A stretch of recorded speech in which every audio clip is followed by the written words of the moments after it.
বিশ্বাস education YouTube চ্যানেলের পক্ষ থেকে তোমাদের সবাইকে স্বাগতম।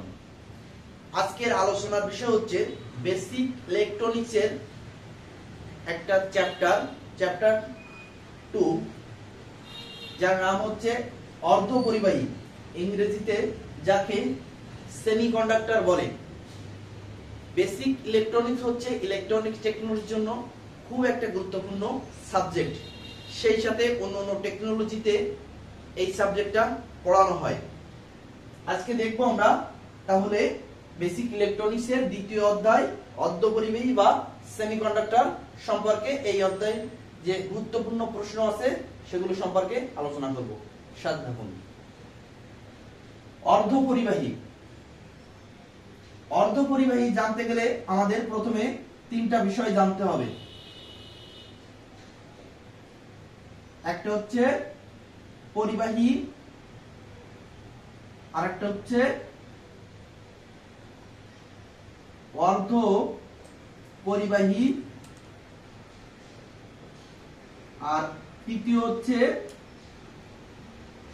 অপরিবাহী।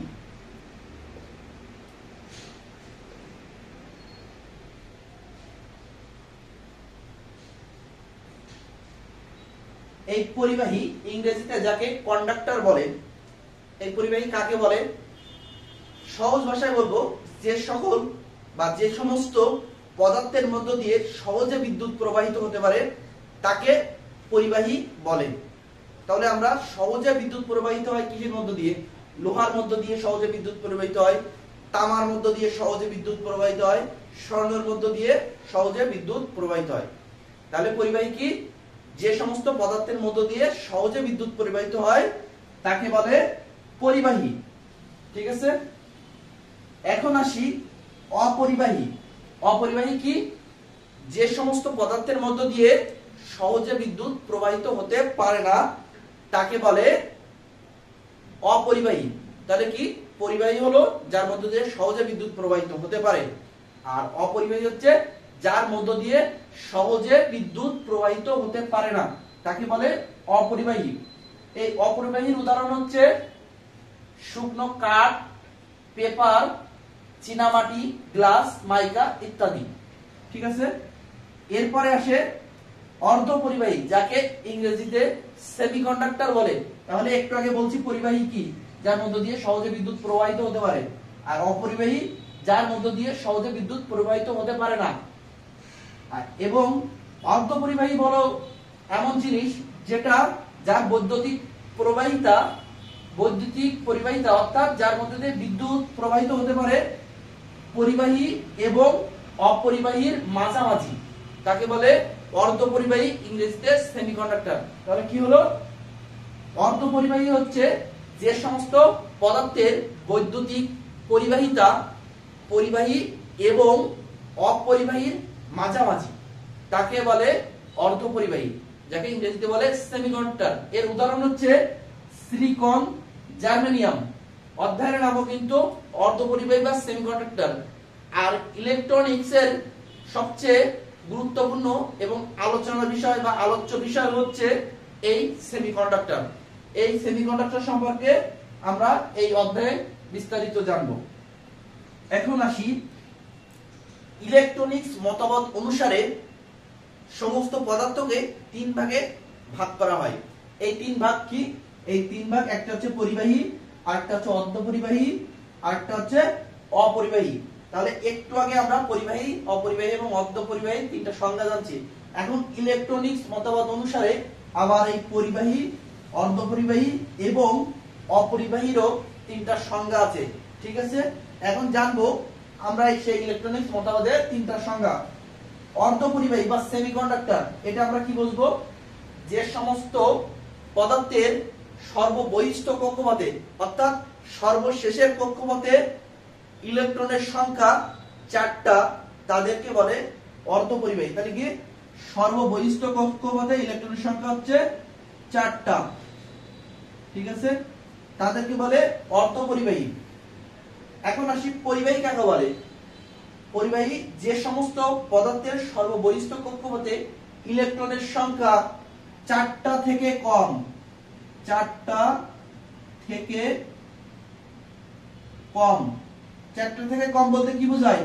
একটা, দুইটা, তিনটা, ঠিক আছে? চারটা থেকে কম মানে একটা, দুইটা, তিনটা, তাদেরকে বলে পরিবাহী। পরিবাহী কি হলো?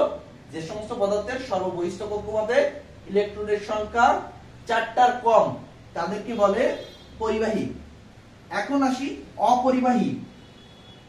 অপরিবাহী হচ্ছে যে সমস্ত পদার্থের সর্ববহিষ্ঠ কক্ষপথে ইলেকট্রনের সংখ্যা চারটার বেশি তাদেরকে বলে অপরিবাহী। ঠিক আছে? তাহলে কি দাঁড়ালো? যে সমস্ত পদার্থের সর্ববহিষ্ঠ কক্ষপথে ইলেকট্রনের সংখ্যা চারটা তাকে বলে অর্ধপরিবাহী।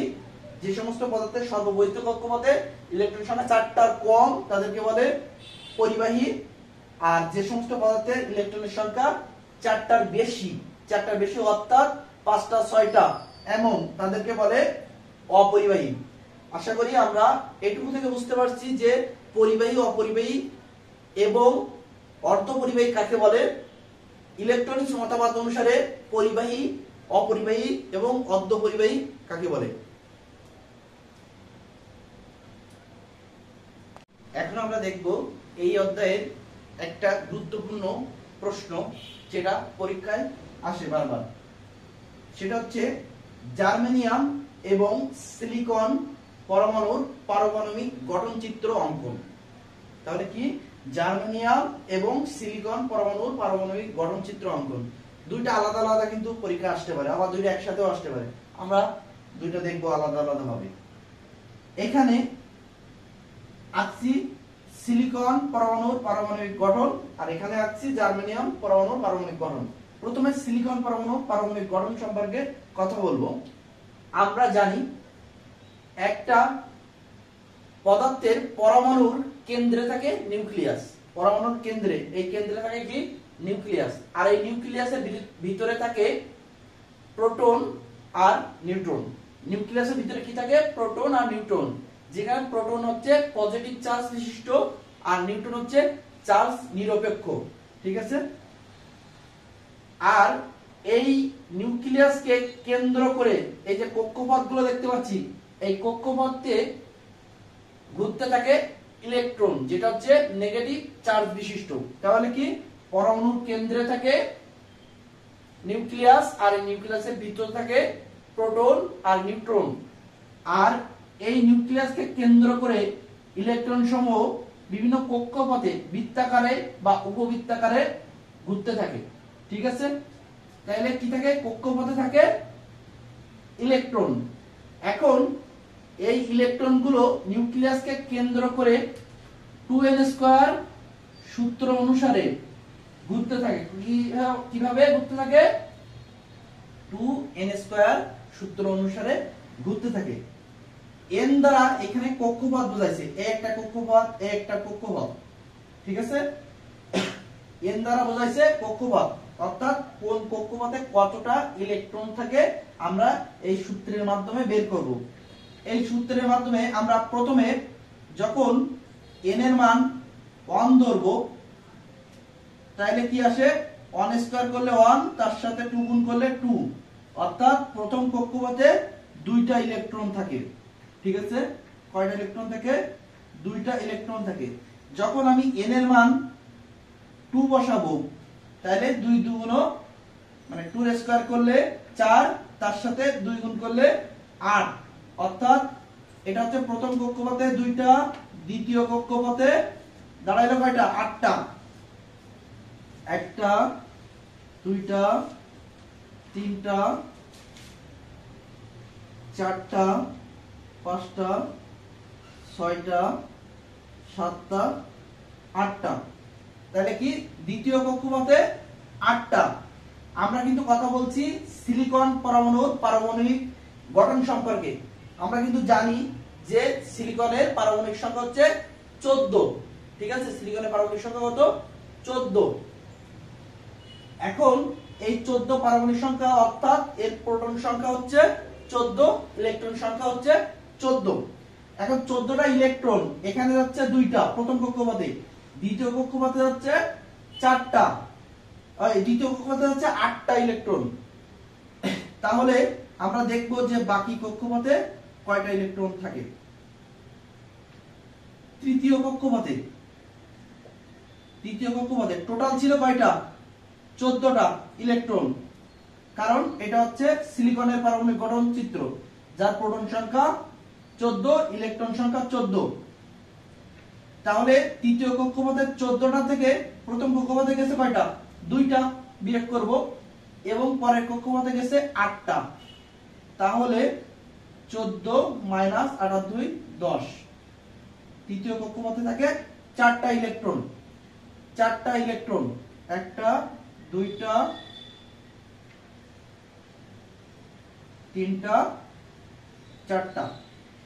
একটু আগে যখন আমি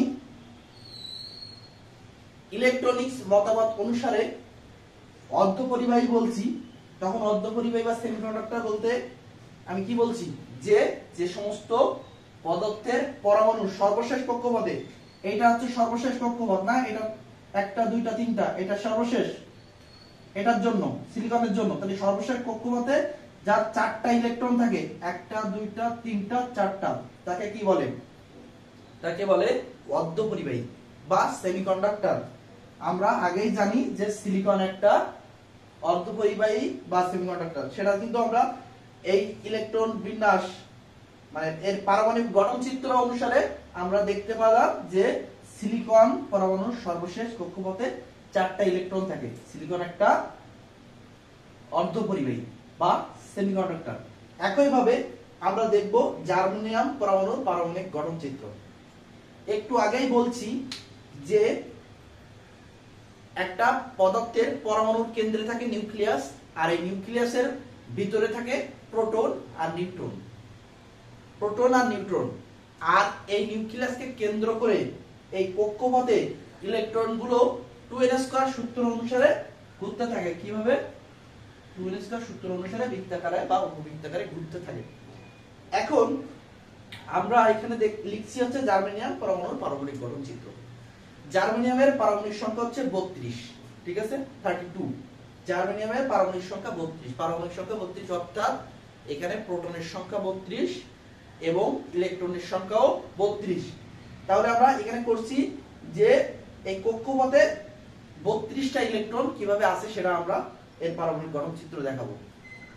এখন 32টা ইলেকট্রন আমরা প্রথম কক্ষপথে 2n² সূত্র অনুসারে n এর মান যখন 1 বসাবো, n দ্বারা বলছি আমি কক্ষপথ, তাহলে n এর মান যখন আমি 1 বসাবো, তাহলে প্রথম কক্ষপথে 2n² মানে 2টা।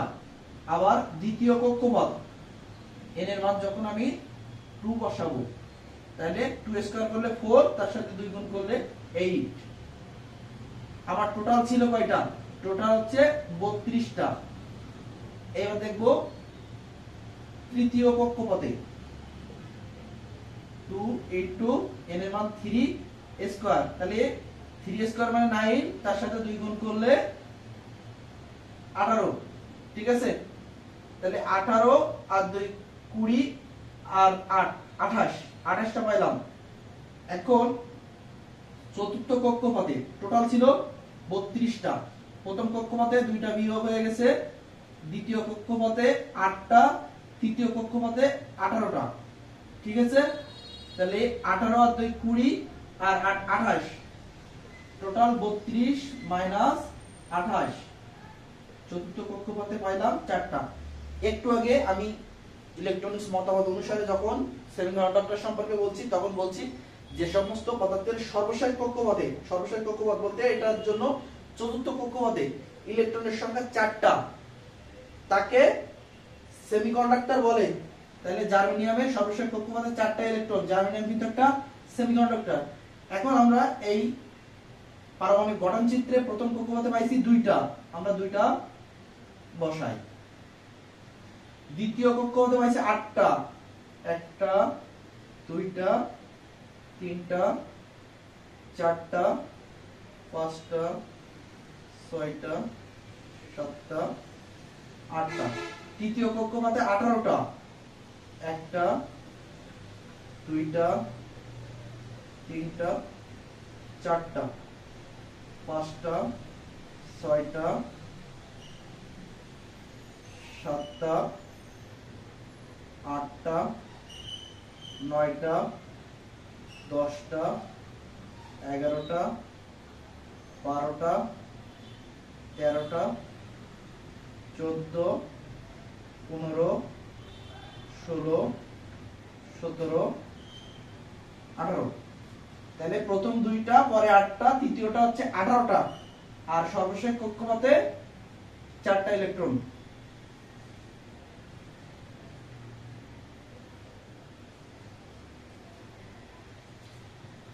এই প্রশ্নটা যদি পরীক্ষা আসে, তাহলে যেমন যদি আসে যে জার্মেনিয়ামের পারমাণবিক গঠন চিত্র, তাহলে এটা আঁকাবো এবং সাথে লিখবো যে জার্মেনিয়ামের পারমাণবিক সংখ্যা হচ্ছে 32, অর্থাৎ প্রোটন সংখ্যা 32 এবং ইলেকট্রন সংখ্যা 32। এটা 2n স্কয়ার সূত্র অনুসারে বিভিন্ন কক্ষপথে ঘুরে প্রথম কক্ষপথে n এর মান 1 বসাবো 2টা, দ্বিতীয় কক্ষপথে 2 বসাবো 8টা, তৃতীয় কক্ষপথে 3 বসাবো 18টা, অবশিষ্ট মানে সর্বশেষ কক্ষপথে অর্থাৎ চতুর্থ কক্ষপথে 32 থেকে এইগুলো বিয়োগ করলে হবে 4টা, যার নাম একটা সিলিকন। আমরা এখানে কক্ষপথে ইলেকট্রন গুলো বসাবো। এইটুকু লিখলে প্রশ্ন জার্মেনিয়ামের ক্ষেত্রে উত্তর শেষ।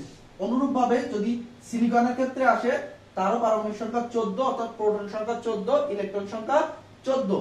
আমরা 2n স্কয়ার সূত্র অনুসারে প্রথম কক্ষপথে n এর মান 1 বসালে 2টা, দ্বিতীয় কক্ষপথে 2 বসালে 8টা, তৃতীয় কক্ষপথে আমরা বা সর্বশেষ কক্ষপথে বিয়োগ করব 14টা থেকে 4টা, অর্থাৎ সিলিকনও একটা অর্ধপরিবাহী বা সেমিকন্ডাক্টর। এটুকু লিখলে প্রশ্নের জন্য সুন্দর একটা উত্তর হয়ে যাবে। পরবর্তী প্রশ্ন দেখব।